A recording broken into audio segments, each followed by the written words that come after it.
tayo sa ating hipon. Ayan, lalagyan po natin ito ng broccoli kasi ito ang favorite ni Ashley. Ayan, let's go. Ayan, atin na pong nahiwa ang ating broccoli. Kasi may sibuyas bawang na rin. Let's go, lutuin na natin ang hipon. Isa na ho natin ang sibuyas at bawang. Isinunod ko na ho ang broccoli natin.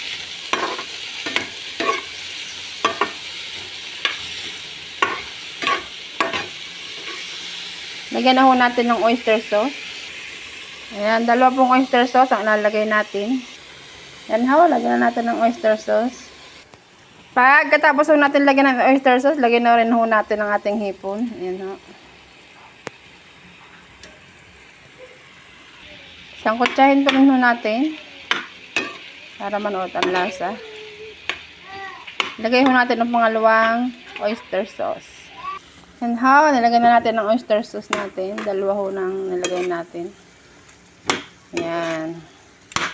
Sangkutsahin lamang ho natin. At may lalagyan natin ng konting tubig para lumambot ho ang ating broccoli at hipon. Lagyan na ho natin ng konting tubig.